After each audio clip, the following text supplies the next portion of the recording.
இனி வரப்போகிறவருமாகிய இறைமகன் கிறிஸ்து இயேசுடைய இனிதான நல் நாமம் மகிமைப்படுவதாக. இந்த நாளின் மாலை வேளையிலே இந்த நற்செய்தி கூட்டத்தில் கடந்து வந்திருக்கிற கர்த்தருடைய பிள்ளைகள் யாவருக்கும், அன்புக்குரிய நண்பர்களுக்கும், இந்த ஒலிபெருக்கின் வாயிலாக எங்களை கவனித்துக் கொண்டிருக்கிற அன்புக்குரிய நபர்கள் யாவருக்கும் ஆண்டவராகிய இயேசு கிறிஸ்துவினுடைய ஈடு இணையற்ற இனிய நாமத்தினாலே எங்களுடைய இந்த மாலை நேர வாழ்த்துக்களையும் வணக்கத்தையும் நாங்கள் தெரிவித்துக் கொள்கின்றோம். மீண்டும் ஒரு முறை கூட கர்த்தராகிய கிறிஸ்து இயேசுடைய அருட்செய்தியை அறிவிக்கிறதிலே நாங்கள் மிகுந்த மகிழ்ச்சி உள்ளவர்களாக இருக்கின்றோம். இப்பொழுது மிக அழகான இனிமையான அருமையான பாடல்களை நீங்கள் கேட்டுக்கொண்டிருந்தீர்கள். வா நண்பனே கர்த்தர் இயேசு கிறிஸ்துவிடம். எங்களுடைய வாழ்விலே எங்களுக்கு கிடைக்கக்கூடிய எல்லா சந்தர்ப்பத்திலும் நாங்கள் அறிவிக்கக்கூடிய ஒரு தலையாய செய்தி இருக்கிறது என்று சொன்னால் அது கர்த்தராகிய இயேசு கிறிஸ்துவை குறித்ததான நற்செய்தி. காரணம், இந்த ஆண்டவராகிய இயேசு கிறிஸ்துவை குறித்த நற்செய்தி தான் மனிதனுடைய வாழ்வை மாற்றக்கூடியதான ஒன்றாக இருக்கிறது. நேற்றைய செய்திகள் அல்ல இன்றைய செய்திகள், இன்றைய செய்திகள் அல்ல நாளைய செய்திகள். ஒவ்வொரு நாளும் உலகத்தில் நடந்து கொண்டிருக்கக்கூடியதான சம்பவங்களும் நிகழ்வுகளும் மாறி மாறி நடந்து கொண்டிருக்கிறது. ஆனால் கடந்த 2000 ஆண்டுகளாக உலகத்தின் நாலா பகுதிகளிலும் அறிவிக்கப்பட்டு வருகிற மாற்றமில்லாத ஒரு செய்தி இருக்கும் என்று சொன்னால் அது கர்த்தராகிய இயேசு கிறிஸ்துவை குறித்ததான செய்தி. இது மாற்றமில்லாத செய்திதான், ஆனால் மனிதனுடைய வாழ்க்கையை மாற்றுகின்றதான செய்தி. என்னுடைய வாழ்க்கையை இந்த செய்தி மாற்றினது, இங்கே அமர்ந்திருக்கக்கூடிய அநேகருடைய வாழ்வை இந்த செய்தி மாற்றினது என்கிறது நிமித்தமாக தான் எங்கள் அன்புக்குரியதான சகோதர சகோதரிகளாகிய உங்களுடைய வாழ்விலும் ஒரு மாற்றத்தையும் மறுவளர்ச்சியும் இந்த செய்தி கொண்டு வரும் என்கிறதான நோக்கத்தோடு கூட தான் இந்த மாலை பொழுதிலே இந்த செய்தியை நாங்கள் அறிவிக்க வேண்டும் என்று விரும்புகின்றோம். அன்புக்குரியவரே, இன்றைக்கு நாம் வாழ்ந்து கொண்டிருக்கக்கூடியதான இந்த உலகம் ஒரு குழப்பத்தின் நிலையிலே வாழ்ந்து கொண்டிருக்கக்கூடிய நிலையிலே நாம் பார்க்கிறோம். எல்லா இடங்களிலும் குழப்பம் நிறைந்த ஒரு காலகட்டத்தில் தான் நாம் வாழ்ந்து கொண்டிருக்கிறோம். இழந்ததை குறித்ததான ஏங்கி தவிப்பும், பெற்றதை குறித்ததான வெம்பலின் அனுபவமும் இன்றைக்கு இந்த உலகத்திலே வாழ்ந்து கொண்டிருக்கிற ஒவ்வொரு மனிதனுடைய வாழ்விலும் இருக்கிறது. இந்த குழப்பங்களுக்கெல்லாம் மாற்றம் எப்படி உண்டாகும், இந்த பிரச்சனைகளுக்கெல்லாம் பரிகாரம் என்ன என்பதை மனிதன் இன்றைக்கு நாடி தேடிக்கொண்டிருக்கக்கூடியவனாக இருக்கின்றான். அதுக்கு ஒரே வழி என்ன என்றால் மனிதனுடைய வாழ்வு மாற்றப்பட வேண்டும். ஒரு மனிதனுடைய வாழ்வு மாற்றப்பட முடியும் என்று சொன்னால் இந்த முழு உலகத்தினுடைய சகல குழப்பங்களும் அது மாறுகின்ற ஒன்றாக இருக்கும். ஒரு முறை ஒரு தகப்பன் தன்னுடைய அலுவலக வேலையை வீட்டிலே அவர் செய்து கொண்டிருந்தார். அந்த சந்தர்ப்பத்திலே அந்த வீட்டில் இருந்ததான சிறு பிள்ளைக்கு அன்றைக்கு விடுமுறை. ஆகவே அவன் தகப்பனோடு கூட விளையாட வேண்டும் என்று விரும்பினான். ஆனால் தகப்பனோ வேலை பளுவிலே அதிகமாக ஈடுபட்டுக் கொண்டிருந்தார். அப்பொழுது அந்த பையன் அடிக்கடி வந்து தகப்பனுடைய வேலையை தொந்தரவு செய்து கொண்டிருந்தான். அந்த சந்தர்ப்பத்திலே உடனே தகப்பன் என்ன செய்தார் என்று சொன்னால், இவன் வந்து தன்னுடைய வேலையை கெடுக்கக்கூடாதபடிக்கு அடிக்கடி வந்து தொந்தரவு செய்கிறானே என்கிறதுனாலே இவனுக்கு வேறு ஏதாவது ஒரு வேலை கொடுப்போம்னா அதை அவன் முடிச்சுட்டு வர்றது வரைக்கும் நாம நம்ம வேலையை முடிச்சிடலாம் அப்படின்னு இவர் நினைத்தார். உடனே என்ன பண்ணாரு அப்படின்னா, தன்னுடைய மேஜையின் அருகிலே இருந்ததான ஒரு உலக வரைபடம் இருந்தது. அந்த உலக வரைபடத்தை அவர் பல துண்டுகளாக கிழித்தார். பல துண்டுகளாக கிழித்து தன்னுடைய மகனிடத்திலே கொடுத்து, நீ இந்த துண்டுகளை எல்லாம் ஒன்றாக இணைத்து இந்த உலக வரைபடத்தை சரியாய் ஒட்டி கொண்டு வா என்று அவனை அனுப்பி வைத்தார். அப்போ இந்த சிறுபையன் போனான். இவர் நினைச்சாரு, இந்த படத்தை எல்லாம் ஒட்டிட்டு வர்றதுக்கு அவனுக்கு ரொம்ப நேரம் ஆகும், அதுக்குள்ள நம்ம வேலையை முடிச்சிடலாம் அப்படின்னு அவர் நினைச்சாரு. ஆனா நடந்தது என்ன தெரியுமா? ஒரு சில நிமிடங்களிலே இந்த சிறுபையன் அவன் அந்த உலக வரைபடத்தை மிக அழகாக ஒட்டி கரெக்டா எல்லா மேப் அதை கரெக்டா ஒட்டி அங்கே கொண்டு வந்து காட்டினார். தகப்பனுக்கே பெரிய ஆச்சரியம். காரணம் தெரியுமா? அவருக்கே உலகத்துல எந்தெந்த நாடு எந்தெந்த இடத்துல இருக்குதுன்னு தெரியாது. ஆனா ஏதோ கிழிச்சு கொடுத்தாரு, இது எப்படியாவது சரி பண்ணிட்டு வர்றதுக்கு நேரமாகும், இல்லை இவனால இதை ஒட்டவே வைக்க முடியாது அப்படின்னு அவர் நினைச்சுக்கிட்டு இருந்தாரு. ஆனா நடந்தது என்ன தெரியுமா? சில நிமிடங்களுக்குள்ளாக இந்த சிறுவன் அந்த உலக வரைபடத்தை அவன் ஒன்றாக அழகாய் ஒட்டி கொண்டு வந்து காட்டினான். இவருக்கே பெரிய ஆச்சரியம். எப்படா இது எவ்வளவு சீக்கிரமாக இது செய்து விட்டா என்று கேட்ட பொழுது அவன் சொன்னான், அப்பா இதை நான் ஒட்டுறதுக்கு நான் முயற்சித்தேன், ஆனா ஒட்டி வைக்க பார்த்தா எனக்கு சரியா ஒட்ட முடியல, அது எங்க இருக்குன்னு எனக்கு சரியா தெரியல. அப்படி நான் பார்த்துட்டு இருக்கும் போது அந்த பேப்பரை பின்பக்கம் திருப்பி பார்த்த பொழுது அதற்கு பின்னாலே ஒரு மனித உருவம் இருந்தது. அந்த மனித உருவத்தை நான் சரியாக ஆங்காங்கே எல்லாத்தையும் சரியாய் பொருத்தி ஒட்ட வைத்துட்டு அப்படியே திருப்பி பார்த்த பொழுது இந்த பக்கத்துல இருந்தான உலக வரைபடம் எல்லாம் என்ன செய்தது? சரியானது என்று சொன்னார். அன்புக்குரியவரே, இது ஒரு சாதாரண நிகழ்வுதான்.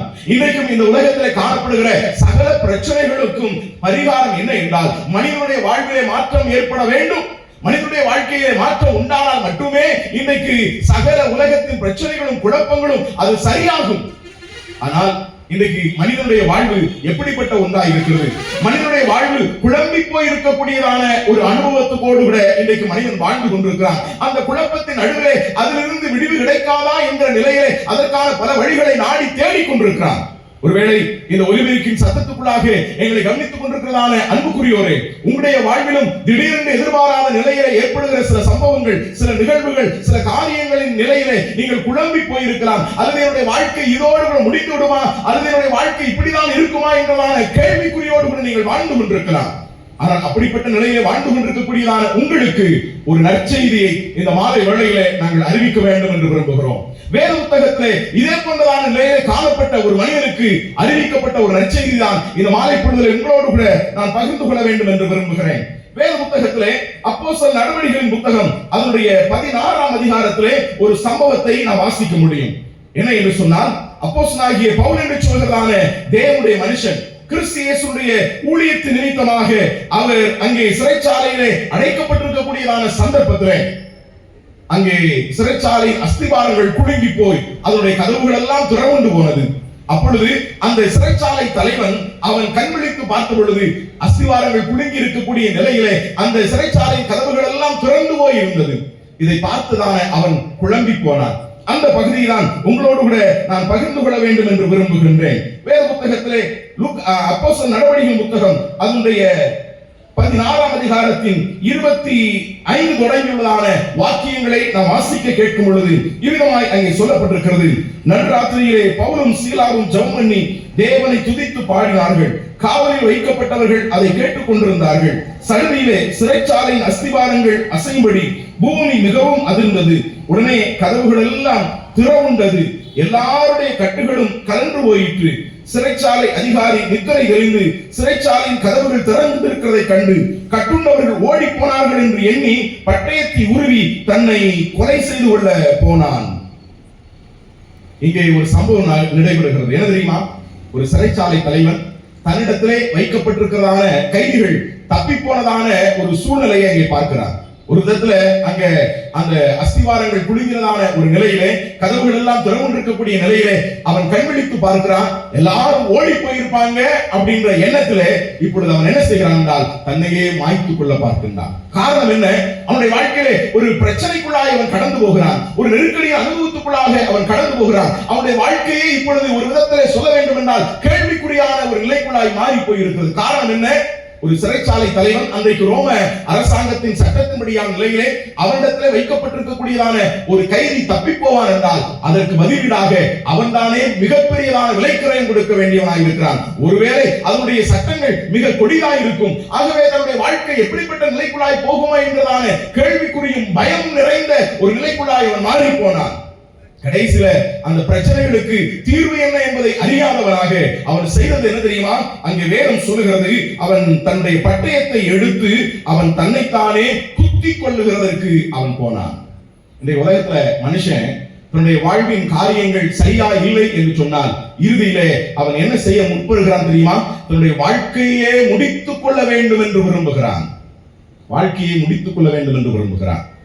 அன்புக்குரியவரே, உங்கள் நடுவிலே பேசிக் கொண்டிருக்கக்கூடியதான எங்களுடைய குடும்பத்திலும் அவ்விதமாக தன்னுடைய வாழ்விலே குழப்பத்தின் அனுபவத்துக்குள்ளாக போன சந்தர்ப்பத்திலே தன்னுடைய வாழ்க்கையை முடித்துக் கொள்ள வேண்டும் என்கிறதான எண்ணத்தோடு கூட போய்கொண்டிருந்த ஒரு மனிதனுடைய மகனாக தான் நான் இருக்கின்றேன்.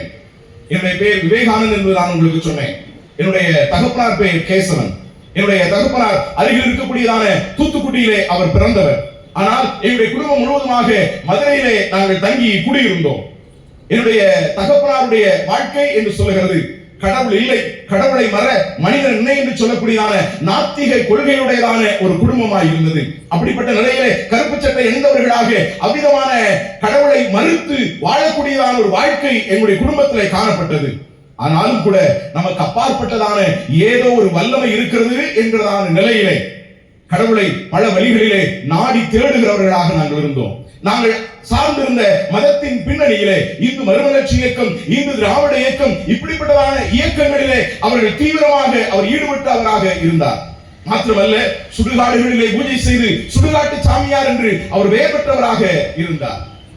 மதுரையிலே இருக்கக்கூடியதான தத்தநேரி சுடுகாடு, திருச்சி ஓயாமேரி சுடுகாடு, இப்படிப்பட்டதான சுடுகாடுகளிலே பூஜை செய்து பலி கொடுத்து இவ்விதமான நிலையிலே சுடுகாட்டு சாமியார் என்றதான பெயர் பெற்றதான ஒரு நிலையிலே அவர் மாறி போனார். ஒரு காலத்திலே கருப்பு சட்டை அணிந்தவர்களாக இருந்த அவர்கள் அதன் பின்பதாக செவ்வாழை எறிந்தவர்களாக மாறி போனார்கள். பல இடங்களுக்கு பாத யாத்திரைகளாகவும் புண்ணிய கிரியைகளை செய்கிறவர்களாகவும் தான தர்மங்களை செய்கிறவர்களாகவும் கடந்து போகக்கூடிய ஒரு அனுபவம் தான் இருந்தது. இவைகள் எல்லாம் வாழ்க்கையில இருந்த பொழுதும் கூட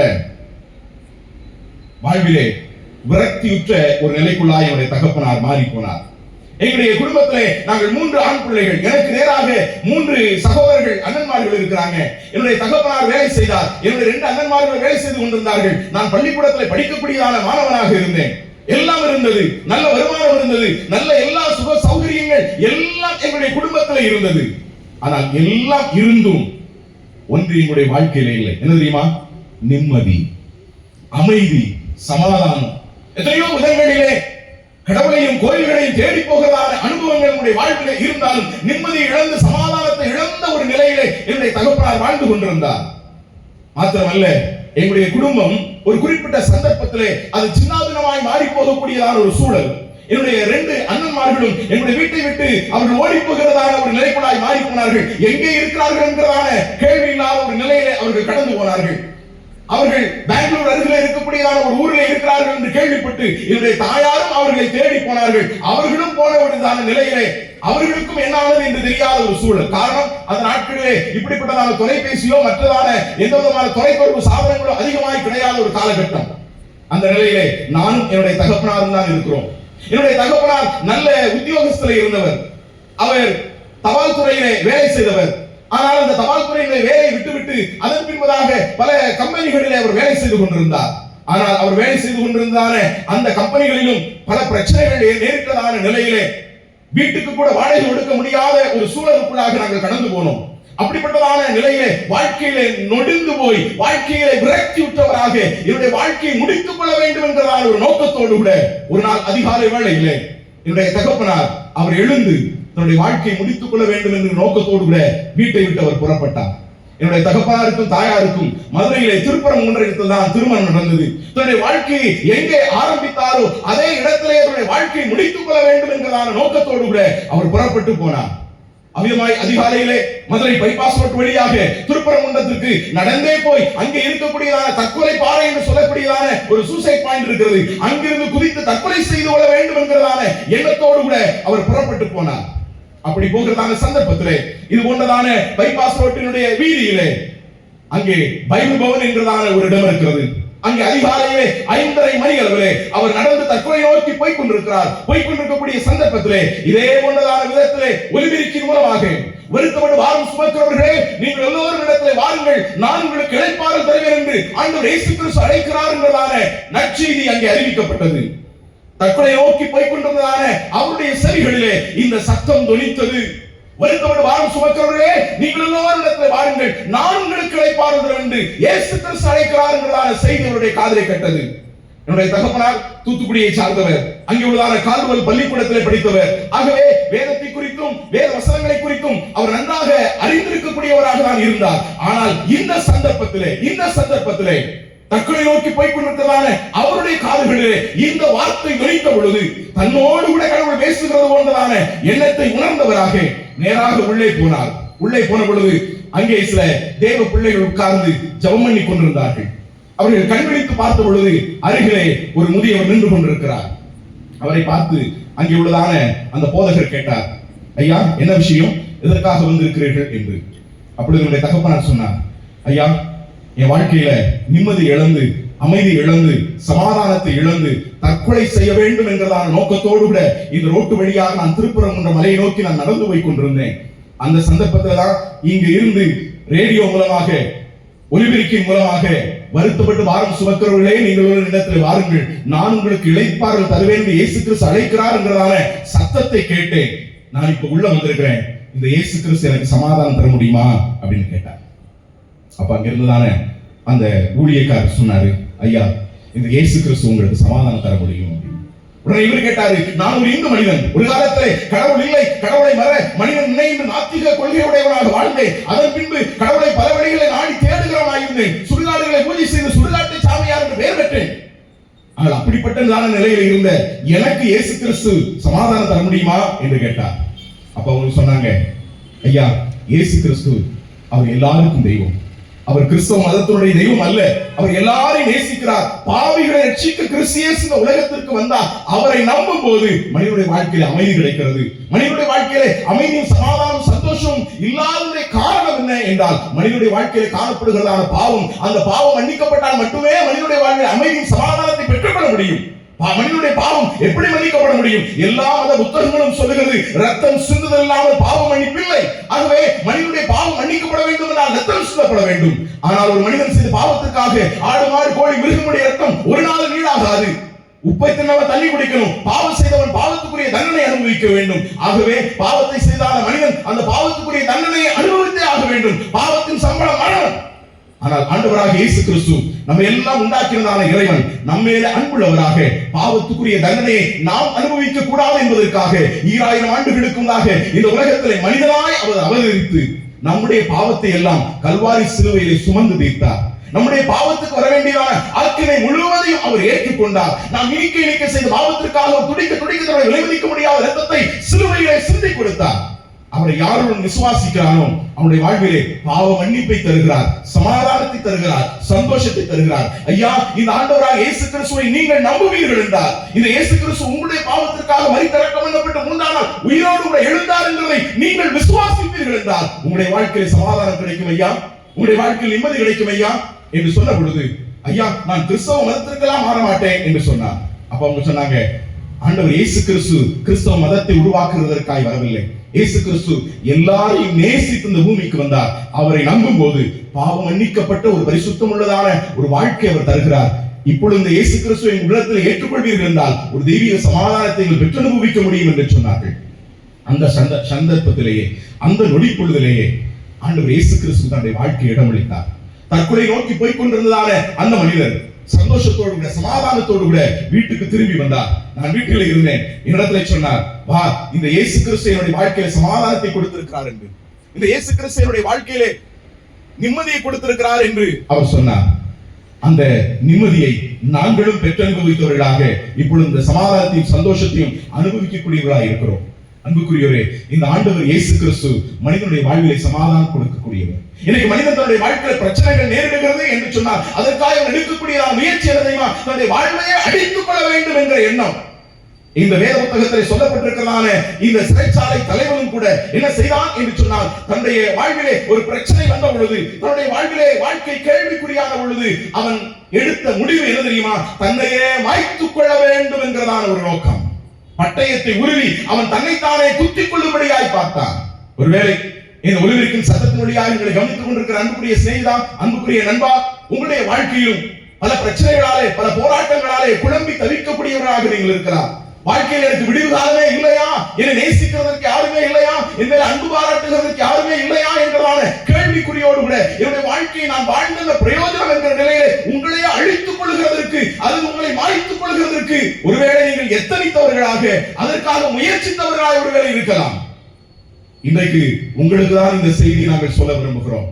அமிதமாய் தன்னைத்தானே மாய்த்துக் கொள்கிறதற்கு பட்டயத்தை உருவி எடுத்து குத்தினதான அந்த சந்தர்ப்பத்திலே, குத்துகிறதற்கு தன்னுடைய கரங்களை உயர்த்தின அந்த சந்தர்ப்பத்திலே என்ன உண்டானது தெரியுமா? அந்த அப்போஸ்தலர் 16ஆம் அதிகாரத்துடைய 28ஆம் வசனத்திலே பவுல் மிகுந்த சத்தமிட்டு, நீ உனக்கு கெடுதி ஒன்றும் செய்து கொள்ளாதே, நாங்கள் எல்லோரும் இங்கேதானே இருக்கிறோம். பவுல் என்றதான தேவனுடைய மனிதன் சொன்னார், நீ உனக்கு ஒரு கெடுதியும் செய்து கொள்ளாதே, நாங்கள் இங்கேதானே இருக்கிறோம். நீ உனக்கு எந்த ஒரு தீங்கும் செய்து கொள்ளாதே, உனக்கு எந்த ஒரு விதமான கெடுதியும் நீ செய்து கொள்ளாதே, நாங்கள் இங்கே இருக்கிறோம்.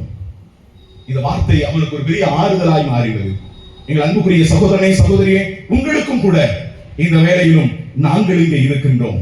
உங்களுடைய வாழ்விலே விரக்தியுற்றவர்களாக, வெறுமை அனுபவித்தவர்களாக வாழ்வை முடித்துக் கொள்ள வேண்டும் என்கிற நோக்கத்தோடு கூட ஒருவேளை நீங்கள் இருக்கலாம். ஆனால் நாங்கள் சொல்லுகிறோம், நாங்கள் இங்கே இருக்கிறோம், அதற்காக நான் இந்த இடத்திலே சபை கூடி வருகிறோம். அப்பொழுது அவன் கேட்டான், ஆண்டவன்மாரே நான் என்ன செய்ய வேண்டும்? ஆண்டவன்மாரே நான் என்ன செய்ய வேண்டும்? என்னுடைய இந்த பிரச்சனைகளுக்கு பரிகாரமாய் நான் என்ன செய்ய வேண்டும்? அவனுக்கு ஒரு வார்த்தை சொல்லப்பட்டது. என்ன தெரியுமா? அதுதான் கீழே உள்ளதான வசனத்திலே விதமாக வாசிக்கின்றோம். அதனுடைய 31வது வசனத்திலே, அதற்கு அவர்கள், கர்த்தராகிய இயேசு கிறிஸ்துவை விசுவாசி, அப்பொழுது நீ உன் வீட்டாரும் ரட்சிக்கப்படுவீர்கள். ஆமென்மார்களே, இந்த பிரச்சனைகளுக்கெல்லாம் பரிகாரம் என்ன தெரியுமா? ஆண்டவராகிய இயேசு கிறிஸ்துவை விசுவாசித்தல் என்பதாகும். கர்த்தராகிய இயேசு கிறிஸ்துவை விசுவாசி, அப்பொழுது நீ உன் வீட்டாரும் மீட்கப்படுவீர்கள், நீ உன் வீட்டாரும் தப்புவிக்கப்படுவீர்கள், நீ உன் வீட்டாரும் காப்பாற்றப்படுவீர்கள். இயேசு கிறிஸ்துவை விசுவாசி. அதுதான் இன்றைக்கு இந்த இரவு பொழுது உங்களுக்கு சொல்லப்படுகிற நற்செய்தி. உங்களுடைய வாழ்வை நீங்கள் மாய்த்துக் கொள்ள வேண்டும் என்று நீங்கள் எண்ணிக்கொண்டிருக்கலாம், அல்லது வாழ்வையிலே வெறுமையை அனுபவித்துக் கொண்டிருக்கலாம், அல்லது என்ன செய்வது என்று தெரியாத ஒரு நிலைக்குள்ளாக இருக்கலாம். ஆனால் உங்களுக்கு ஒரு நற்செய்தி, நாங்கள் இங்கேதானே இருக்கிறோம், உங்களுக்கு எந்த ஒரு கெடுதி நீங்கள் செய்து கொள்ள வேண்டாம். நீங்கள் செய்ய வேண்டிய ஒன்றே ஒன்று உண்டு. என்ன தெரியுமா? பேர் மாறுகிறதோ மதம் மாறுகிறதோ அல்ல, ஒரே ஒரு விஷயம், கர்த்தராகிய இயேசு கிறிஸ்துவை விசுவாசி. கர்த்தராகிய இயேசு கிறிஸ்துவை விசுவாசி. அப்படின்னா ஒருவேளை நீங்க கேட்கலாம், இயேசு கிறிஸ்துவை விசுவாசிச்சா என்ன கிடைக்கும்? இன்னைக்கு அநேகர் அப்படிதான் கேட்கிறாங்க. இயேசு கிறிஸ்துவை நம்பினா என்ன கிடைக்கும்? ஏன் ஓட்ட சைக்கிள் அது காரா மாறிடுமா? என் ஓட்டு வீடு மாடி வீடாய் மாறிடுமா? இயேசு கிறிஸ்துவை நம்பினா என் வாழ்க்கையில நன்மை கிடைக்குமா? ஆசீர்வாதங்கள் கிடைக்குமா? இயேசு கிறிஸ்துவை நான் நம்பினானா எனக்கு வேலை கிடைக்குமா? எனக்கு கல்யாணம் ஆகுமா? இயேசு கிறிஸ்துவை நம்பினா எனக்கு என்ன கிடைக்கும்? உங்க வீட்டுல இருக்கக்கூடிய ஓட்ட சைக்கிள் காரா மாறணும்னாலும் சரி, ஓட்டு வீடு மாடி வீடா மாறணும்னாலும் சரி, நீங்க அதுக்காக இயேசு கிறிஸ்துவை விசுவாசிக்க வேண்டிய அவசியம் இல்லை. நீங்க உண்மையா உழைச்சு நல்ல நிலையில நீங்க பிரயாசப்பட்டா கண்டிப்பா உங்களுடைய வாழ்க்கையில் இந்த மாற்றங்கள் எல்லாம் வரும். இந்த மாற்றங்கள் எல்லாம் வரும். அதுக்கு மாற்று கருத்தே கிடையாது. ஆனா ஆண்டவர் இயேசு கிறிஸ்துவை விசுவாசித்தால் மனிதனுடைய வாழ்க்கையில கிடைக்கக்கூடியதான, சம்பாதிக்க முடியாதான மாபெரும் நன்மைகளை அவர் தருகிறார். அதுதான் அந்த மனிதனுக்கு சொல்லப்பட்டது, கர்த்தராகிய இயேசு கிறிஸ்துவை நீ விசுவாசி, நீ விசுவாசி, நீ விசுவாசித்தால் ரட்சிக்கப்படுவாய். அப்படின்னா இயேசு கிறிஸ்துவை விசுவாசிக்கிறதுனால என்ன கிடைக்கும்? என்ன கிடைக்கும்?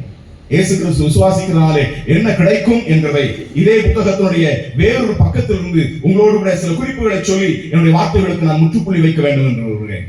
கர்த்தராகிய இயேசு கிறிஸ்துவை விசுவாசித்தால் என்ன கிடைக்கும்? அப்போஸ்தலர் நடவடிக்கை புத்தகம் 26ஆம் அதிகாரம் அதனுடைய 18ஆம் வசனத்திலே நாம் வாசிக்கிறோம். கர்த்தராகிய இயேசு கிறிஸ்து தாமே தன்னை விசுவாசிக்கிறது நிமித்தமாக மனிதனுடைய வாழ்விலே என்ன உண்டாகும் என்கிறதை அவர் சொல்லி இருக்கிறார். 7 காரியங்கள் இந்த ஒற்றை வாக்கியத்திலே அமைந்திருக்கிறது.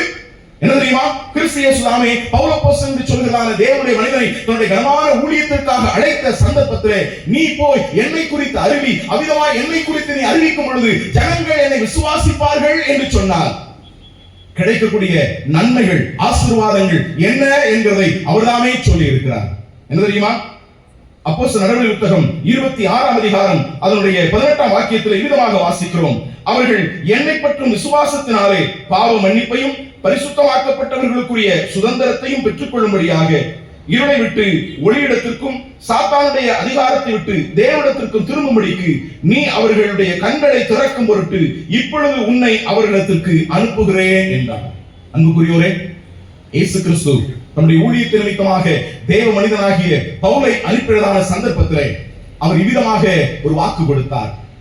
நீ போய் என்னை குறித்து அறிவிக்கும் பொழுது என்னை பற்றுகிற விசுவாசத்தினாலே என்னை ஜனங்கள் விசுவாசிப்பார்கள் என்றால், நம்புவார்கள் என்றால் அவர்களுக்கு என்ன கிடைக்கும் என்கிறதை ஒரு பட்டியலிட்டு அங்கே கொடுத்திருக்கிறார். என்ன கிடைக்கும் தெரியுமா? இயேசு கிறிஸ்து விசுவாசிக்கிறதுனாலே ஒன்று அங்கே சொல்லப்பட்டிருக்கிறது. என்ன தெரியுமா? என்னை பற்றும் விசுவாசத்தினாலே பாவ மன்னிப்பு. அன்புக்குரியோரே, இயேசு கிறிஸ்துவை நம்புறதால, இயேசு கிறிஸ்துவை நாங்க ஏற்றுக்கொண்டதால, இயேசு கிறிஸ்துவை என்னுடைய தகப்பனார் விசுவாசித்ததனால என்ன கிடைத்திருக்கிறது தெரியுமா? பாவ மன்னிப்பு கிடைத்திருக்கிறது. பாவ மன்னிப்பு. ஒருவேளை இந்த உலகத்தில் மனிதன் எதை வேண்டுமானாலும் பணத்தினாலே வாங்க முடியும் என்று நினைக்கிறான், வாங்கவும் செய்கின்றான். ஆனால் பணத்தினாலே சம்பாதிக்க முடியாத ஒன்று இருக்கிறது. என்ன தெரியுமாங்க? அதுதான் பாவ மன்னிப்பு. பாவ மன்னிப்பு. ஒருவேளை நீங்க கேட்கலாம், இவங்களுக்கு இந்த பாவம் பாவி என்று சொல்வதை தவிர வேற ஒன்றுமே சொல்ல தெரியாது என்று நீங்க நினைக்கலாம். ஆனா அன்புக்குரியோரே, இன்னைக்கு மனிதனுடைய வாழ்க்கையில காணப்படுகிற எல்லா பிரச்சனைகளுக்கும் காரணம் என்ன தெரியுமாங்க? மனிதனுடைய வாழ்க்கையில காணப்படுகிற பாவம். பாவம் என்றால் என்ன? பாவம் என்றால் என்ன? சில நேரங்கள்ல நாம கிராமங்களிலே போய் பார்ப்போம்னா, நான் மதுரையிலிருந்து வந்திருக்கிறேன். மதுரையை சுற்றி நிறைய கிராமங்கள் இருக்கிறது. அந்த கிராமங்களிலே சந்தைகள் நடக்கும். அப்படிப்பட்டதான சந்தைகள் நடக்கக்கூடியதான சந்தர்ப்பத்துல அநேகர் வருவார்கள். அப்பொழுது சில கலை கூத்தாடிகள் அங்கே சில கலை வித்தைகளை செய்வார்கள். என்ன நடக்கும் தெரியுமா? ஒரு 2 கம்பை நட்டி வைத்து அதன் மேலே ஒரு கயிறு இருக்கும். அந்த கயிறிலே ஒரு பச்சிளம் பிள்ளை அப்படியே நடந்து வருவாள். மிக உயரமா இருக்கும். அதிலே ஒரு சின்ன பிள்ளை நடந்து வருவார். நடந்து வந்து அங்கிருந்து தாவி குதித்து கீழே வந்ததுக்கு அப்புறம் ஒரு சிறிய வளையம், அந்த வளையத்தை சுற்றிலும் நெருப்பு எரியும். அந்த நெருப்பு எரியும் பொழுது அதற்குள்ளாய் தாவி குதிப்பாள். இதெல்லாம் பார்க்கும்போது பதவதைத்து சொல்லுவோம், ஐயோ ஐயோ பாவம், ஐயோ பாவம். சில நேரங்கள்ல வேலைக்கோ அல்லது பள்ளிக்கூடத்திற்கோ ஏதோ முக்கியமான விஷயமாகவோ நாம் வேக வேகமாய் போய்கொண்டிருப்போம். அப்படி போய்கொண்டிருக்கக்கூடிய சந்தர்ப்பத்தில் தூரத்தில் ஏதோ கூட்டமாய் ஜனங்கள் நின்று கொண்டிருப்பார்கள். அங்க என்னதான் நடக்குது அப்படின்னு பார்க்கணும் கேட்கணும்ன்ற ஆசை நமக்கு இருக்கும். ஆனா நம்ம போய் பார்க்கறதுக்கோ கேட்கறதுக்கோ நமக்கு நேரம் இருக்காது. அந்த சந்தர்ப்பத்துல அந்த கூட்டத்திலிருந்து வருகிற ஒருவரை பார்த்து நம்ம கேட்போம், என்னங்க ஏன் கூட்டமா இருக்குது அப்படின்னு. அப்போ அவர் எடுத்த உடனே ஒரு வார்த்தை சொல்லுவாரு, ஐயோ பாவம், யாரு வித்த பிள்ளையோ, நல்ல வாலிப பையன், புது பைக்கு, நேரா இந்த பக்கத்துல வந்தான். இந்த பக்கம் வர்ற லாரியை பார்க்கல, 2 முட்டி மோதி இப்பொழுது அந்த பையன் ரத்த வெள்ளத்துல துடிச்சுட்டு இருக்கான். ஆஸ்பத்திரிக்கு எடுத்துட்டு போயிருக்காங்க. யாரு வித்த பிள்ளையோ, ஐயோ ஐயோ பாவம். சில நேரங்கள்ல நம்ம பஸ் ஸ்டாண்ட்லயோ பேருந்து நிலையத்திலேயோ நாம் நின்று கொண்டிருக்கக்கூடிய சந்தர்ப்பத்துல சில யாசகம் கேட்கக்கூடிய, தர்மம் கேட்கக்கூடிய ஆட்கள் வருவாங்க. அப்போ அவர்கள் சில நேரங்களில் சரீரத்திலே அங்கவீனம் உள்ளவர்களாக, குறைவுள்ளவர்களாக, ஊனமுள்ளவர்களாக இருப்பாங்க. அப்போ நம்முடைய பிள்ளைகளும் பிறருக்கு உதவி செய்ய வேண்டும் என்கிறதான அந்த எண்ணத்தை அவர்களுக்கு கற்றுக் கொடுக்கிறதுக்காக நாம ஏதாவது சில சில்லறை பைசாக்களை எடுத்து நம்முடைய பிள்ளைகளுடைய கையில கொடுத்துட்டு அவங்களுக்கு கொடுக்க சொல்லுவோம். ஆனா நம்முடைய பிள்ளைங்க சில நேரங்கள் என்ன பண்ணாங்க, கொடுக்க வேணாம் அப்படின்னு. ஆனா உடனே நம்ம சொல்லுவோம், ஐயோ பாவம், அவங்களுக்கு நாம தான் என்ன செய்யணும், கொடுக்கணும். ஐயோ பாவம். இதுவா பாவம்? ஒரு கலை மீது, ஒரு கம்பின் மீது நடந்து குதித்து கீழே இறங்கி வந்து தீ நெருப்பிற்குள்ளாய் நுழைந்து போகிற ஒரு குழந்தையை பார்க்கும் பொழுது சொல்லுகிறோமே, ஐயோ பாவம். இதுவா பாவம்? ரத்த வெள்ளத்திலே துடித்துக் கொண்டிருக்கக்கூடியதான ஒரு இளம் வாலிபனை பார்க்கும் பொழுது ஐயோ பாவம் என்று சொல்லுகிறோமே, இதுவா பாவம்? சில நேரங்களில் தெருவிலே நல்ல மனநிலையோடு கூட, நல்ல உயர்ந்த உத்தியோகத்தோடு கூட வாழ்ந்திருந்த ஒரு மனிதன் புத்தி பேதலித்து ஊரிலே சுற்றி கொண்டிருக்கும் பொழுது அவனை ஏற்கனவே முன்பு நன்றாக அறிந்த நிலையிலே இப்பொழுது அவனுடைய பரிதவிக்கப்பட்டதான நிலையை பார்த்து சொல்லும் போது ஐயோ பாவம் என்கிறோம். இதுவா பாவம்? அங்கவீனம் உள்ளவர்களை பார்த்து நாம் சொல்லுகிறோமே, ஐயோ பாவம். இதுவா பாவம்? இதுக்கு பேர் பாவம் இல்லைங்க. இதுக்கு பேர் என்ன தெரியுமாங்க? பரிதாபம். இதுக்கு பேர் என்னங்க? பரிதாபம். அப்படின்னா பாவம் என்றால் என்ன? பாவம் என்றால் என்ன? வேத புத்தகம் மிக தெளிவாய் சொல்லுகிறது, அநீதி எல்லாம் பாவம் தானே, அநீதி எல்லாம் பாவம் தானே. கடவுளுக்கு பிரியமில்லாத நம்முடைய சிந்தையும் செயலும் வார்த்தைகளும் சகலம் பாவம். இந்த உலகத்தில் பிறந்து வளர்ந்து வாழ்ந்து கொண்டிருக்கிற எல்லா மனிதனுடைய வாழ்க்கையிலே பாவம் இருக்கிறது. இந்த பாவமே மனிதனுடைய வாழ்க்கையில் அமைதியை, சமாதானத்தை, சந்தோஷத்தை கெடுத்து போடுகிறது. பாவம் செய்யாத மனிதன் ஒருவர் இந்த உலகத்தில் கிடையாது, ஒருவர் இந்த உலகத்தில் கிடையாது. ஒரு முறை என்னுடைய நண்பன், அவர் கொடைக்கானல் பக்கத்தில் இருக்கக்கூடிய ஒரு ஊரில் இருக்கிறவர். அப்போ ஒரு நாள் காலையிலே எழுந்து கொடைக்கானலுக்கு போகிறதான அந்த ரோட்டிலே போய் ஒரு இடத்துல உட்கார்ந்துட்டு அவரு காலையில இருந்து, அன்னைக்கு ஒரு மதியம் 3 மணி அளவு இருக்கும். அப்போ உட்கார்ந்துட்டு என்ன பண்ணாரு அப்படின்னா, காலையில 5 மணிக்கு நான் எந்திரிச்சேன், இப்ப 3 மணி ஆச்சு, இவ்வளவு நேரமா நான் என்னெல்லாம் நன்மையான காரியங்களை செய்தேன் அப்படின்னு யோசிச்சு எழுத ஆரம்பிச்சார். யோசிச்சு எழுது முதல்ல 1ன்னு போட்டுட்டு அவர் செய்த ஒரு நன்மையான காரியத்தை, காலை 5 மணிலிருந்து 3 மணிக்குள்ள அவர் செஞ்ச நன்மையான ஒரு காரியம் உடனே ஞாபகம் வந்தது, உடனே எழுதிட்டாரு. அதுக்கப்புறம் 2வது யோசிச்சு பார்த்தாரு, 2வது எழுதிட்டாரு. 3வது யோசிச்சு பார்த்தாரு, யோசிச்சுக்கிட்டே இருக்கிறாரு. என்ன நன்மை செஞ்சோன்னு அவருக்கு ஒண்ணுமே புரியல. யோசிச்சு பார்த்துட்டு நேரம் தான் போனதை ஒழிய அவரால் அடுத்த காரியத்தை எழுத முடியல. சரி, இப்படியே திருப்பி வச்சுட்டு அப்புறம் பார்ப்போம், நான் காலை 5 மணியில இருந்து இந்த 3 மணி வரைக்கும் நான் என் மனசுக்குள்ள வந்து போனதான தீமையான காரியங்கள், இறைவனுக்கு பிடிக்காததான காரியங்கள், தவறான எண்ணங்கள், பாவமான காரியங்கள் என்ன அப்படின்னு எழுதுவோம் அப்படின்னு அவர் 1ன்னு எழுத ஆரம்பிச்சாரு.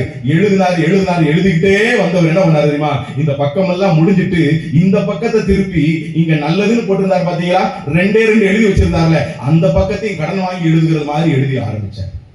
இது உண்மை, இது உண்மை.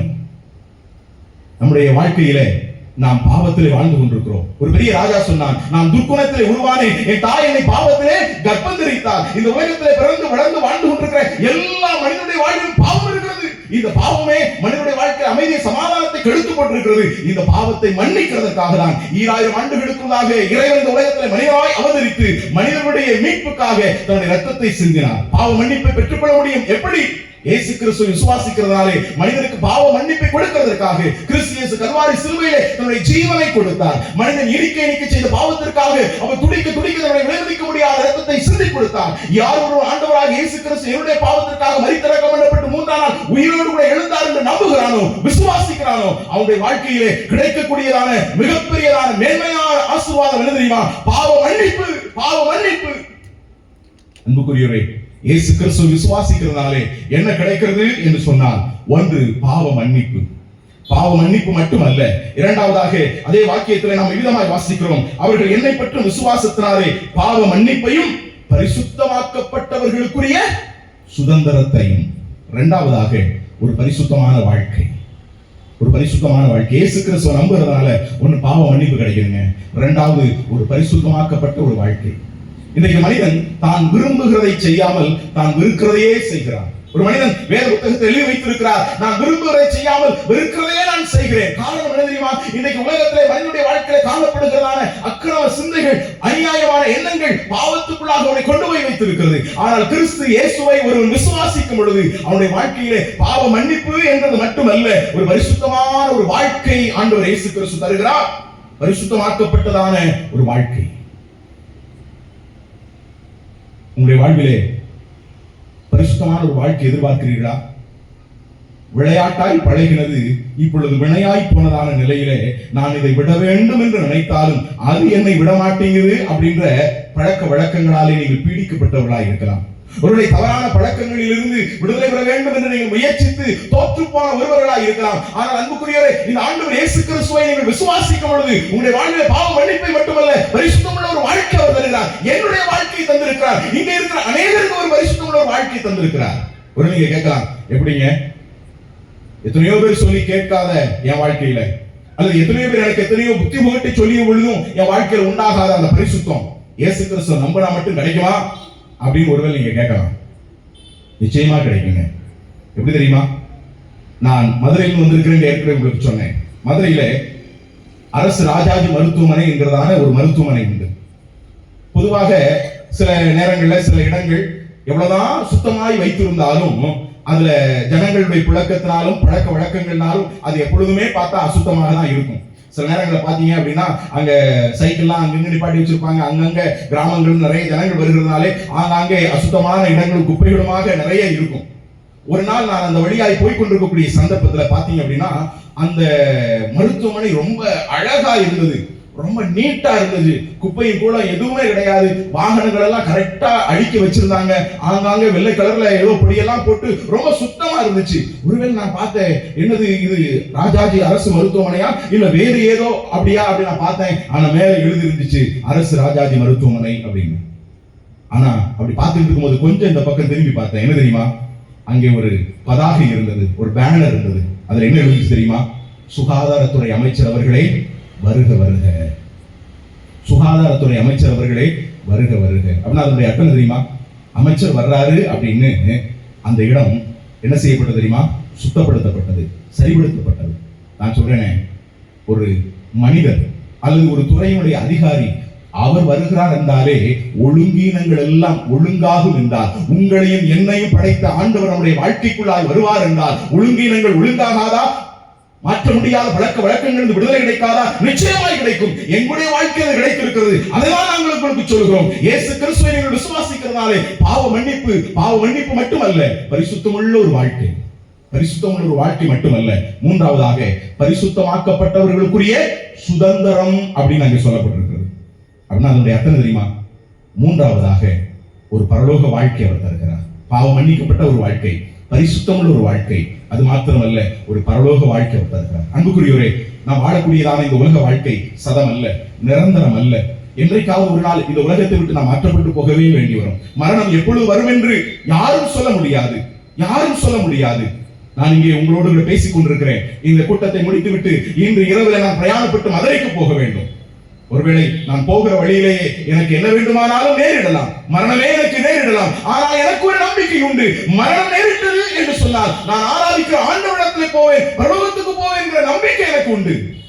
ஆனால் சிநேகிதா, உங்களுடைய வாழ்க்கையில் நம்பிக்கை இருக்குதா? பரலோகத்தை குறித்த நம்பிக்கை உங்களுக்கு இருக்குதா? மரணம் இன்று வருமானால், இன்று நீ மரிப்பாயானால் நீ எங்கு போவாய்? நீங்கள் நீடூடி வாழ வேண்டும் என்று உங்களை வாழ்த்துகிறோம். ஆனால் மரணம் என்கிறது யதார்த்தம். ஆனால் அந்த மரணம் நம்மை சந்திக்கிறதற்கு முன்பதாகவே, மரணத்தின் குடித்தகரங்கள் நம்மை தழுவுகிறதற்கு முன்பதாகவே நாம் எங்கே போக போகிறோம் என்பதை இங்கே தானே தீர்மானிக்க வேண்டும். எங்க உட்கார்ந்து இருக்கிற வாலிப தம்பி, வாலிப தங்கை, உன்னுடைய வாழ்க்கையிலே இந்த இயேசு கிறிஸ்துவுக்கு நீ இடமளிக்காத ஒரு வாழ்க்கை வாழ்ந்து கொண்டிருப்பாய் என்றால், மரணம் இன்று சந்திக்கும் என்றால் நீ எங்கே போவாய்? நீ எங்கே போவாய்? ஆனால் இயேசு கிறிஸ்துவை நம்புகிறதுனாலே, விசுவாசிக்கிறதுனாலே பாவம் மன்னிக்கப்பட்ட ஒரு வாழ்க்கை, பரிசுத்தமுள்ள ஒரு வாழ்க்கை மாத்திரமல்ல, பரலோக வாழ்க்கை. பரிசுத்தமாக்கப்பட்டவர்களுக்கான ஒரு சுதந்திரம் இருக்கிறது, பரலோகம் இருக்கிறது. பரலோகம் என்றால் நரகம் என்கிற ஒரு இடமும் இருக்கிறது. நன்மை என்றால் தீமை ஒன்று உண்டு, இருள் என்றால் வெளிச்சம் என்று ஒன்று உண்டு, பகல் என்றால் இரவு என்று உண்டு. அதுபோலதான் பரலோகம் என்றால் நரகம் என்கிற ஒரு இடம் உண்டு. ஆனால் நரகம் மனிதனுக்காக உருவாக்கப்பட்டதல்ல, பிசாசுக்காக, தூதனுக்காக உருவாக்கப்பட்டது. ஆனால் யார் ஒரு ஆண்டவராக இயேசு கிறிஸ்து விசுவாசியாமல் போகிறானோ அவன் அந்த நித்தியமான நரகத்தினை அடைகிறான். ஆனால் இயேசு கிறிஸ்து விசுவாசிக்கிறவர்களுக்கு பாவம் மன்னிக்கப்பட்ட பரிசுத்தமுள்ள ஒரு வாழ்க்கை மட்டுமல்ல, நித்தியமான பரலோக வாழ்க்கை அவர் இலவசமாய் தருகிறார். இலவசமாய் தருகிறார். சற்று நேரத்துக்கு முன்னதாக ஒரு நாடகத்தை நீங்கள் கண்டீர்கள். பரலோகத்துக்கு போகும்படியான ஒரே வழி, ஒரே வாசல். இயேசு கிறிஸ்து சொன்னார், நானே வழியும் சத்தியமும் ஜீவனுமாய் இருக்கிறேன், என்னாலே எல்லாம் ஒருவனும் மோட்ச வாழ்வை அடைய முடியாது. இயேசு கிறிஸ்து விசுவாசிக்கிறதுனாலே பரிசுத்தமாக்கப்பட்ட வாழ்க்கை மட்டுமல்ல, பரலோக வாழ்க்கையும் இயேசு கிறிஸ்து என்ன செய்கிறார் தெரியுமாங்க? அவர் இலவசமாய் தருகிறார். மாத்திரமல்ல, நான்காவதாக அங்கே வாசிக்கிறோம், இருளை விட்டு ஒளியிடத்திற்கு. இன்றைக்கு மனிதன் இருளுக்குள்ளாய் வாழ்கிறான். இருள் என்றால் அதனுடைய அர்த்தம் என்ன தெரியுமா? இப்பொழுது இங்கே விளக்குகள் எரிகிறது, திடீரென்று மின்சாரம் தடைபட்டு இருளுக்குள்ளாய் போவோம் என்றால் எப்படி இருக்கும்? நமக்கு முன்னாலே யார் இருக்கிறா, நமக்கு பின்னாலே யார் இருக்கிறா, நாம எங்க உட்கார்ந்திருக்கோம், எதுவுமே நமக்கு தெரியாது. இன்றைக்கு உலகத்துல வாழ்ற மனுஷன் அப்படிப்பட்ட ஒரு இருளான ஒரு வாழ்க்கை தான் வாழ்ந்துட்டு இருக்கான். என்னை கவனிக்கக்கூடிய நண்பா, உன் வாழ்க்கை ஒருவேளை இருளுக்குள்ளா இருக்கலாம். நீ என்ன செய்கிற? உன்னுடைய வாழ்க்கை எதை நோக்கி போய் கொண்டிருக்கிறது? நம்பிக்கை இழந்த ஒரு நிலையில இருக்கலாம். ஆனா இயேசு கிறிஸ்து விசுவாசிக்கிறதுனாலே இருளை விட்டு ஒளியுள்ள வெளிச்சம் உள்ளதான வாழ்க்கைக்கு ஆண்டவர் உங்களை கொண்டு வர விரும்புகிறார். ஒரு பிரகாசமான ஒரு எதிர்காலம் உனக்காய் இருக்கிறது. ஒரு பிரகாசமான விடிவெளியின் வாழ்க்கை உனக்காய் இருக்கிறது. இருளை நோக்கி போய் கொண்டிருந்தது. எங்களுடைய குடும்பம் இருளை நோக்கி போனது. என்னுடைய தகப்பனார் மரணத்தை நோக்கி போய் கொண்டிருந்தார். அந்த இயேசு கிறிஸ்து விசுவாசித்தனாலே எங்களுடைய வாழ்விலே ஒரு விடிவெளி, ஒரு வெளிச்சம் கிடைத்தது. அந்த வெளிச்சத்தை நீங்கள் பெற்றுக்கொள்ள வேண்டும் என்றால் ஒன்றே ஒன்று, இயேசு கிறிஸ்து விசுவாசித்தால் போதும். இயேசு கிறிஸ்து விசுவாசிக்கிறதுனாலே இருளை விட்டு ஒளியிடத்திற்கு. மாத்திரமல்ல, ஐந்தாவதாக சாத்தானுடைய அதிகாரத்தில் நின்னுங்க விடுதலை. இன்றைக்கு மனிதன் கட்டப்பட்ட ஒரு வாழ்க்கை வாழுகிறான். பிசாசு இன்றைக்கு மனிதனை கட்டி வைத்து வாழக்கூடாதபடிக்கு, வளரக்கூடாதபடிக்கு, உயரக்கூடாதபடிக்கு பிசாசு மனிதனை கட்டி வைத்திருக்கிறான். கட்டப்பட்ட ஒரு வாழ்க்கை முன்னேற்றத்தை கொடுக்காது. உங்களுடைய எல்லா விதமான பாவ சாப கட்டுகளில் இருந்து விடுதலை கொடுக்கிறதுக்கு இயேசு கிறிஸ்து வந்தார். அதிலிருந்து நீங்கள் விடுவிக்கப்பட வேண்டும் என்றால் ஒரே ஒரு காரியம் தான், சாத்தானுடைய அதிகாரத்தில் விடுதலை கொடுக்கக்கூடிய இயேசு கிறிஸ்துவை நீங்கள் விசுவாசித்தால் போதும். மாத்திரமல்ல, ஆறாவதாக நாம் இங்கே வாசிக்கின்றோம், அவர்கள் தேவனிடத்திலே திரும்பும்படிக்கு. அன்புக்குரியரே, மனிதன் கடவுளை தேடி பல காரியங்களை செய்கிறான், புண்ணிய கிரியைகளை செய்கிறான். ஆனால் பாவத்தோடு கூட இருந்தவன் செய்கிறதுனாலே அவைகள் ஒன்றும் பரிசுத்தம் உள்ள கடவுளத்தில் அவனை கொண்டு போகிறதில்லை. ஆனால் இயேசு கிறிஸ்து விசுவாசிக்கிறதுனாலே மனிதன் தேவனிடத்திலே நெருங்கி சேரும்படியான ஒரு பாக்கியம் கிடைக்கிறது. அது மட்டுமல்ல, இறுதியாக ஏழாவதாக கண்கள் திறக்கப்பட்ட ஒரு வாழ்க்கை. கண்கள் திறக்கப்பட்ட ஒரு வாழ்க்கை, பாவ மன்னிப்பு, பரிசுத்தமுள்ள ஒரு வாழ்க்கை, பரலோக நம்பிக்கை, இருளை விட்டு ஒளியிடத்திற்கு, சாத்தானுடைய அதிகாரத்திலிருந்து விடுதலை, தேவனிடத்தில் திரும்பும்படியான ஒரு வாழ்க்கை. மாத்திரமல்ல, ஏழாவதாக கண்கள் திறக்கப்பட்ட ஒரு வாழ்க்கை. அப்படின்னா என்ன தெரியுமா? தன்னுடைய வாழ்வின் யதார்த்தத்தை புரிந்து கொண்டு நன்மை இது தீமை இது என்பதை சரியாய் தெரிந்து கொண்டு வாழக்கூடிய வாழ்க்கை. இப்படிப்பட்ட வாழ்க்கையை இயேசு கிறிஸ்து தருகிறார். இந்த வாழ்க்கை உங்களுக்கு வேண்டுமா? அதற்கு நீங்க செய்ய வேண்டியது ஒன்றே ஒன்றுதான். என்ன தெரியுமா? ஆண்டவராக இயேசுவே, உம்மை நான் நம்புகிறேன். இயேசு கிறிஸ்துவை விசுவாசிக்கிறதுனாலே இந்த நன்மையை நீங்கள் பெற்றுக்கொள்ள முடியும். என்ன இயேசு கிறிஸ்து விசுவாசிக்க வேண்டும்? என் பாவத்திற்காக மரித்தார், என் பாவத்திற்காக அடக்கம் பண்ணப்பட்டு மூன்றாம் நாள் உயிரோடு கூட எழுந்தார் என்பதை விசுவாசிப்பாய் என்றார். இன்றைக்கு இப்பொழுதே உங்களுக்கு இந்த சமாதானம் உள்ள, சந்தோஷம் உள்ள ஒரு வாழ்க்கை. அன்புக்குரிய செய்தி துவக்கத்தில் சொன்னது போல, அன்றைக்கு அந்த சிறைச்சாலை தலைவன் குழம்பி போய் இருந்தான். என்னுடைய வாழ்க்கையை நான் முடித்துக் கொள்ள வேண்டும் என்கிறதான எண்ணத்தோடு கூட இதற்கு விடிவு காலமே இல்லையா என்ற நிலையிலே அவன் தற்கொலைக்கு முயற்சித்தவனாக இருந்தான். அவனுக்கு தான் இந்த செய்தி சொல்லப்பட்டது, உனக்கு கெடுதி ஒன்றும் செய்து கொள்ளாதே, நாங்கள் இங்கே இருக்கிறோம். இங்கேயும் கூட உங்களுக்கு இந்த நற்செய்தி சொல்லப்படுகிறது. உங்களுடைய வாழ்வை முடிந்து போனது என்று நீங்கள் நினைக்கலாம். ஆனால் நீங்கள் உங்களுடைய வாழ்வை வீணாய் விரயமாய் நீங்கள் அழித்துக் கொள்ள வேண்டாம்.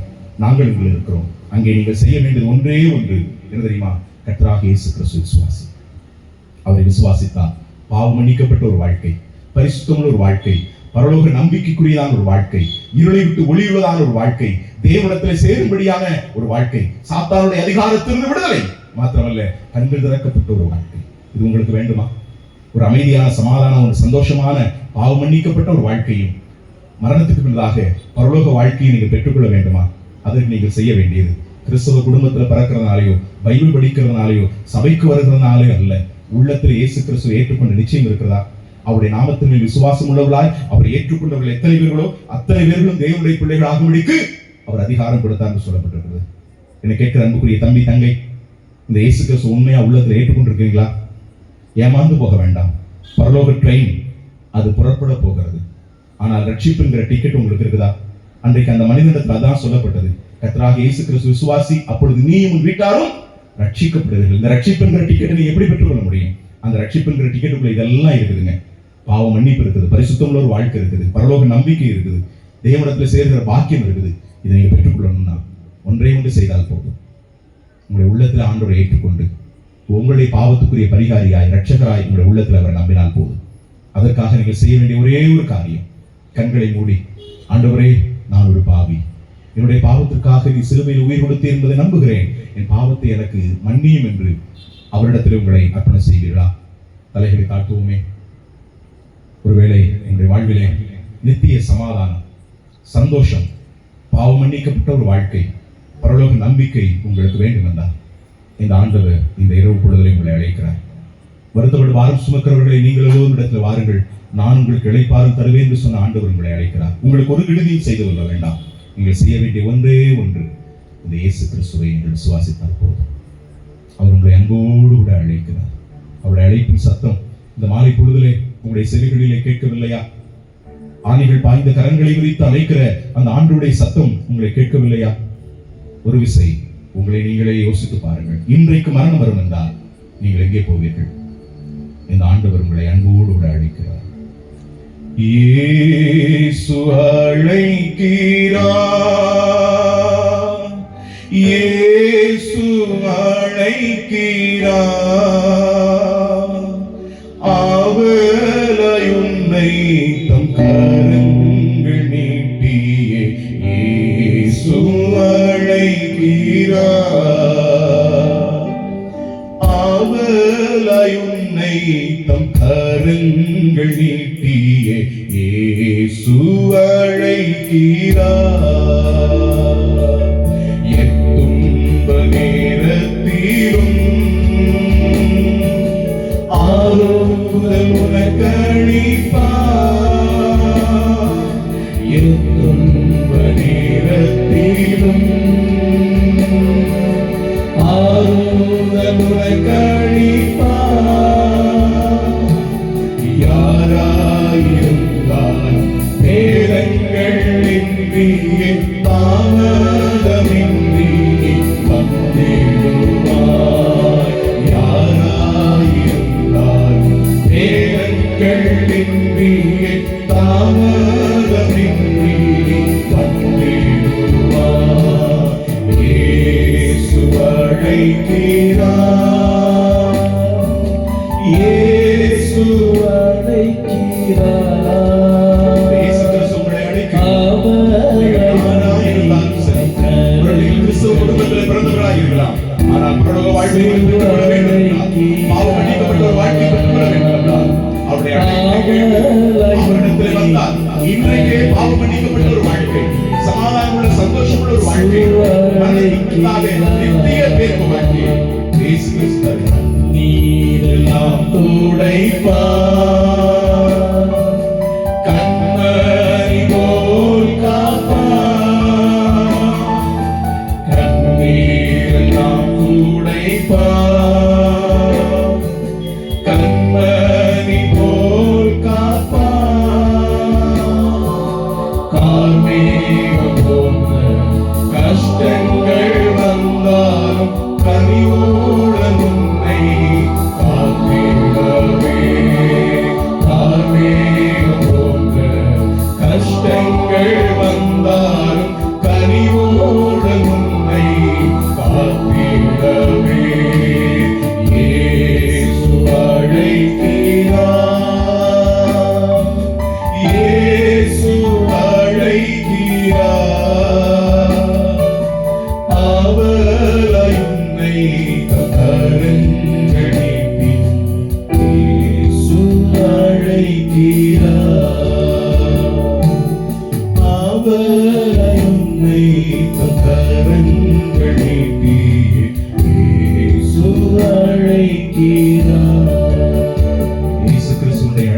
செய்யும்படியாக உங்களுடைய வாழ்வை அவருக்கு கொடுக்க நீங்கள் விரும்புவீர்கள் என்றால், பாவம் மன்னிக்கப்பட்ட பரிசுத்தம் உள்ள பரலோக நம்பிக்கைக்குரிய ஒரு வாழ்க்கை உங்களுக்கு வேண்டும் என்றால், ஒரே ஒரு காரியம், ஆண்டவராக இயேசுவே, நான் ஒரு பாவி, என்னுடைய பாவத்திற்காக நீ சிலுவையை உயிர் கொடுத்து என்பதை நம்புகிறேன், என் பாவத்தை எனக்கு மன்னியும் என்று ஒரு எளிய ஜெபத்தை நீங்கள் செய்தால் போதும். உங்களுக்கு விருப்பமானா இந்த ஜெபத்தை நான் சொல்ல விரும்புகிறேன், கட்டாயம் அல்ல. ஒருவேளை இன்றைக்கு இந்த இயேசு கிறிஸ்துவை நீங்கள் ஏற்றுக்கொள்ள உங்களுக்கு விருப்பமானால் இந்த ஜெபத்தை என்னோடு கூட நீங்கள் சேர்ந்து சொல்லலாம். ஒரு நாளைக்கு என்று நாம் தள்ளி போட வேண்டாம், நாளை நமதல்ல. இன்று நீ மரித்தால் நீ எங்கே போவாய் என்கிற கேள்வி ஒருவேளை உங்களை பார்த்து கேட்கப்படலாம். ஆகவே மரணம் நம்மை கழுவுகிறதற்கு முன்பதாக நித்திய வாழ்வை எங்கே செலவழிக்கப் போகிறோம் என்பதை இங்கே நாம் தீர்மானிக்க வேண்டும். ஒருவேளை இந்த பாவம் மன்னிக்கப்பட்ட பரலோக நம்பிக்கை வாழ்க்கை உங்களுக்கு வேண்டும் என்றால், ஒரு நிமிஷம் கண்களை முடிக்கக்கூடிய சந்தர்ப்பத்தில் இந்த ஜெபத்தை என்னோடு சேர்ந்து நீங்கள் சொல்லலாம். வெட்கப்பட வேண்டாம், நீங்கள் வெட்கப்பட வேண்டாம். நீங்கள் யாரா இருந்தாலும் உங்களை அவர் அன்போடு கூட அழைக்கின்றார். என்னோடு கூட சேர்ந்து சொல்வீர்களா? ஆண்டவராக இயேசுவே,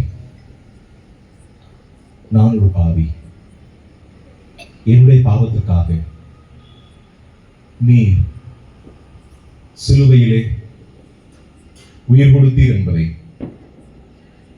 நான் நம்புகிறேன். என் பாவத்தை எனக்கு மன்னியும். உம்மை என்னுடைய சொந்த ரட்சகராக, ஆண்டவராக, பாவம் போக்கும் பரிகாரியாக என் உள்ளத்தில் ஏற்றுக்கொள்கிறேன். என் உள்ளத்திற்குள் வாரும், என்னை ஆசீர்வதியும். இயேசு கிறிஸ்து நாமத்தில் பிதாவே. உண்மையாகவே இந்த ஜெபத்தை நீங்கள் ஏறெடுத்து இருந்தால், இப்பொழுது ஆண்டவர் உங்கள் உள்ளத்தில் வந்திருக்கிறார். உங்களுடைய பாவம் மன்னிக்கப்பட்டிருக்கிறது. ஒரு பரிசுத்தமான வாழ்க்கையை அவர் உங்களுக்கு தருகிறார். மாத்திரமல்ல, பரலோக நம்பிக்கையை அவர் உங்களுக்கு தருகிறார். அந்த நம்பிக்கையோடு கடந்து செல்லுங்கள். ஒருவேளை ஆண்டவர் இயேசு கிறிஸ்துவை ஏற்றுக்கொண்ட யாராவது இருப்பீர்கள் என்றால், அதை குறித்ததான நிலையிலே உங்களுக்காக ஜெபிக்கும்படியாகவோ அல்லது உங்களுக்கு ஆலோசனை வேண்டும் என்றால், நீங்கள் உள்ளதான சகோதரத்தில் நீங்கள் கடந்து வாருங்கள். உங்களுக்காக நாங்கள் ஜெபிக்க ஆலோசனை சொல்ல ஆயத்தம் உள்ளவர்களாக இருக்கிறோம். கர்த்தராகிய இயேசு கிறிஸ்து தாமே நம் ஒவ்வொருவரையும் ஆசீர்வதிப்பாராக.